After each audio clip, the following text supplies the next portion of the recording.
are going to move on and take a look at what is the big game, and this is the opening game on Sunday. And if there is one Rugby Europe game to watch, I think we said last week as well with the Italy game, if there's one game you're watching on Sunday, make it this one, make it tier 2, because the stakes could not be higher here. Spain hosting Romania from top of the table, for looking down on everyone on this year's table. This is currently a top of the table clash. This is what indeed. It is. Yeah. And a clash between two pole positions in the race for the World Cup. And if Spain win this, they're in a great position to potentially they're in the driver's seat for Europe too. And who knows, a championship as well.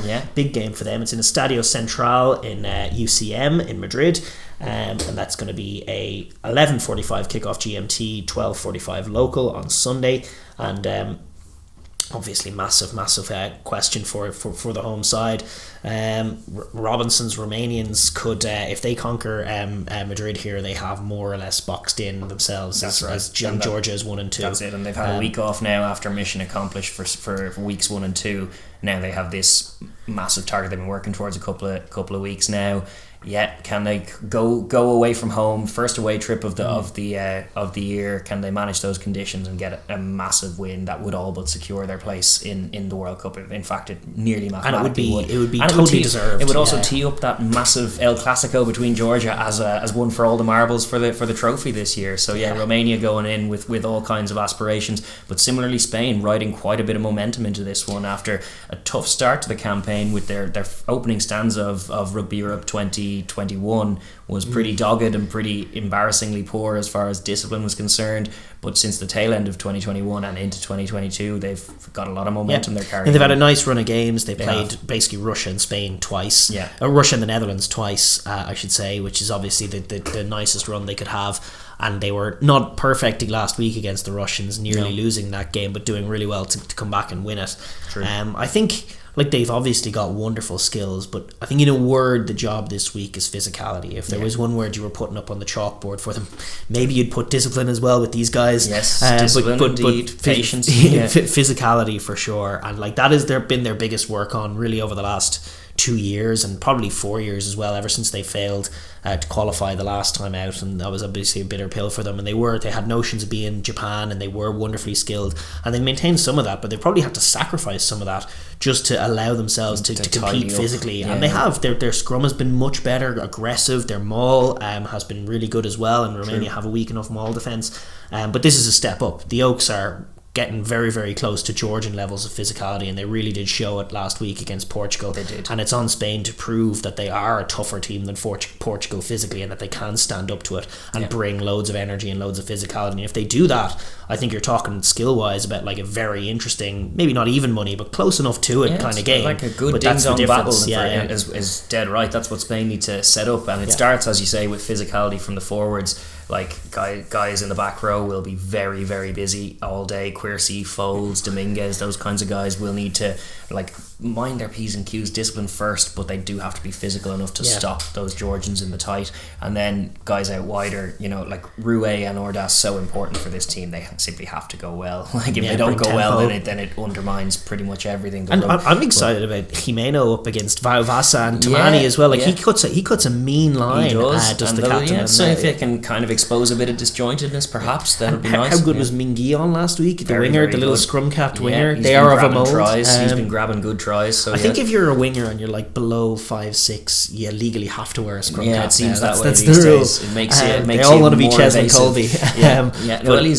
He's a very evasive runner for sure. If they can find even a little bit of space for him, they will get inroads, because they'll be looking to set their tempo and their platform, which involves being able to access the wide channels, being able to attack in a varied way with a nice rhythm, and that starts up front with the carries going well, but it flows through the halfbacks and through that midfield, you're right to highlight, and hopefully then out as far as those danger men out wide, because they definitely score some nice tries. When they string it all together, they look irresistible. They tend to be very, very tough to stop once they've broken the line. Their tracking play, Portugal getting a lot of the credit, but their tracking play is pretty spot on. It is. They run very nice lines. But it is a tougher challenge this week. They were great against Russia last week. They put up 41 points, but the Romanian defence, it looked like a crazy high scoring shootout last week between themselves and Portugal, but when you factor in the fact that there were basically 2 intercepts, and like one that was conceded basically off a line out drive, and then they flashed it to one side, but the line out drive was so successful for Portugal that they were able to get it to the edge.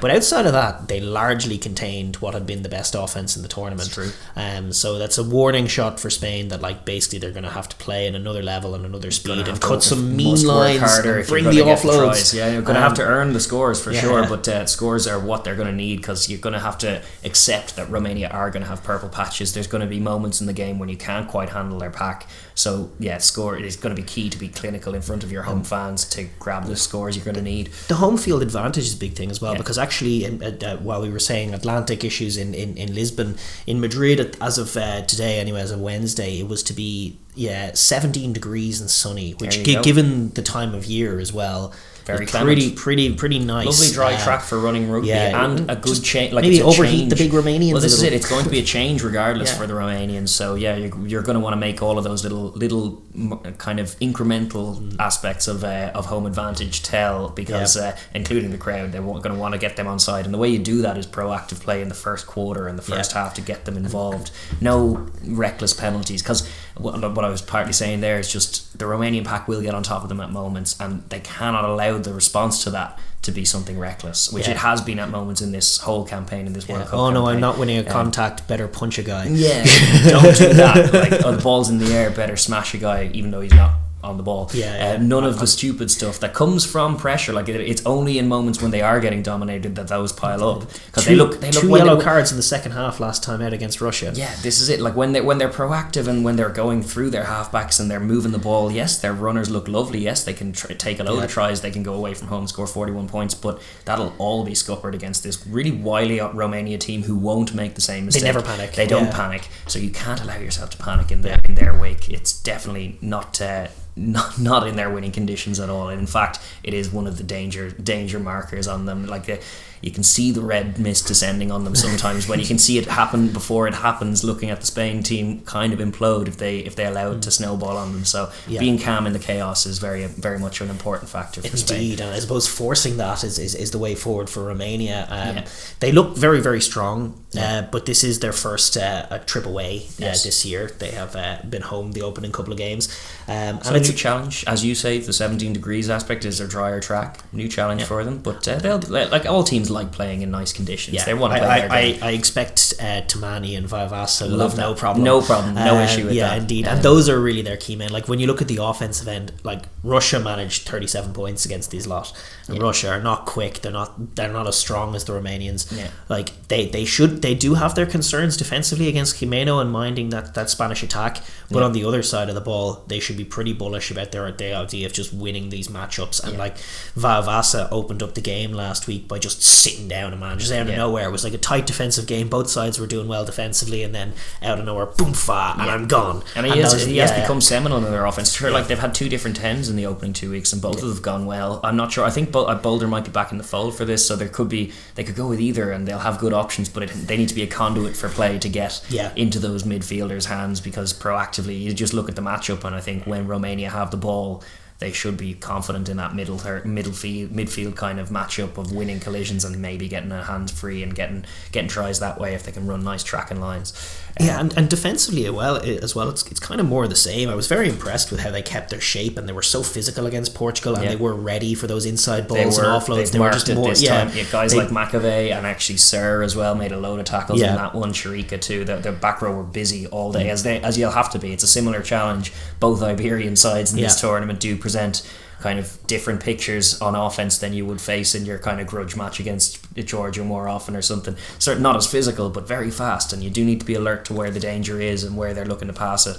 But have your tape done, but look to try and swallow them up behind the gain line and make them panic. That's going to be an MO, is make them panic. If you can just upset them a little bit Romania are the team that have more patience just innately. They are the ones that'll be calm even if they go behind, because Spain are a team that can score quickly. They may find themselves behind, but their ability to dig it out, they've demonstrated keep squeezing. It'll tell in the last quarter. Against Portugal. Yeah, they have many bits of evidence in this relatively young team as far as like Andy Robinson's tenure and as far as the seismic change in personnel over the course of this World Cup campaign. It's quite a young team, but they are quite assured, and they already have good examples of, if we stay calm, we win this. If we stick to what we're doing, we win this. They've done that and stuck on message and managed to win these games. So they're a little bit confident, because they've danger out wide as well. Malinte at fullback is a quality player, running very well at the minute. He looks very physical. And so they've got quality all over. And I think the one key work on from last week is just the cheap scores. Like, it was one, they just kicked it out of their own ruck and then try.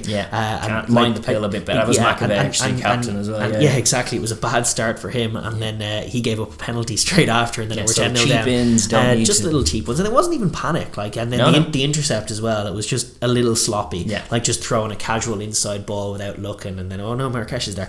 Like those were kind of telling moments in a big game, and they'll need to be scrubbed out, and they just, a bit like Scotland you might say as well, it's just like, be relaxed, you got the better offense, you got the better defense, you're the more physical. Just, if we just don't blow this, we're good here. Indeed. And to be fair, they haven't been blowing games. No, they haven't. And even in those moments where they let that get away, they have a really good in-game recognition of the fact that, like, that's okay. Next play, like, it's okay. We're under our sticks now. It's no need to panic.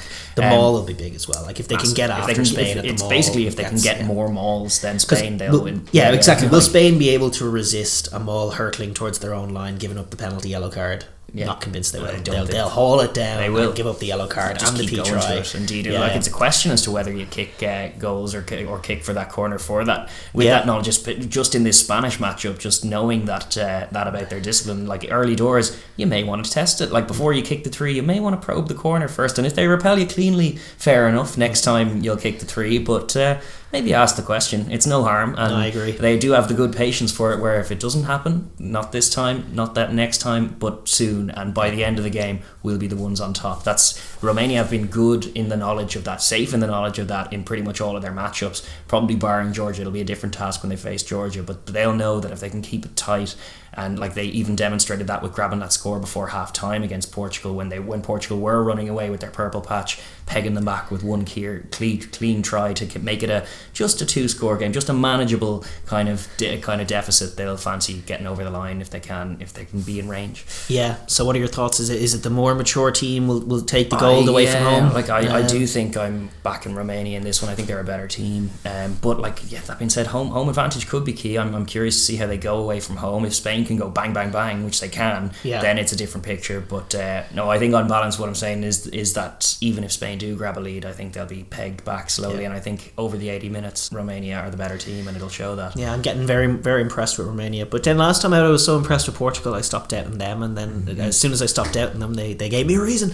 But Romania outplayed them, and they looked brilliant in that game, and if they can replicate that kind of form, which I think they will, I think they're determined. I think they're on a mission. I think they're very well coached, and I think their mission doesn't end with this tournament. I think they're looking to go to the World Cup and perform there, which is great. They've had such great confidence from the last year, the way they're playing, the game against Argentina, like they can hang physically, and they're getting so much better at the other stuff that they're just in a great place. And I do like Spain, and I wouldn't, if Spain win, it's going to be a humdinger of a game. So if you hear Spain won, you know this is going to be a good game. It's true. But if it's my thought is that Romania probably the stronger team, just to win it just a bit, maybe just like. And they've all been high scoring games this year, so I think I'd go for another, like a 27-20, not quite, a little reined in from what they've been doing, but that kind of game. Some points scored. I think about 7 to 10 point margin for Romania is what I'm thinking. Maybe with a last ditch try to take a bonus point away, which they want to do. But we're really impressed with Romania thus far. Their campaign has been stellar.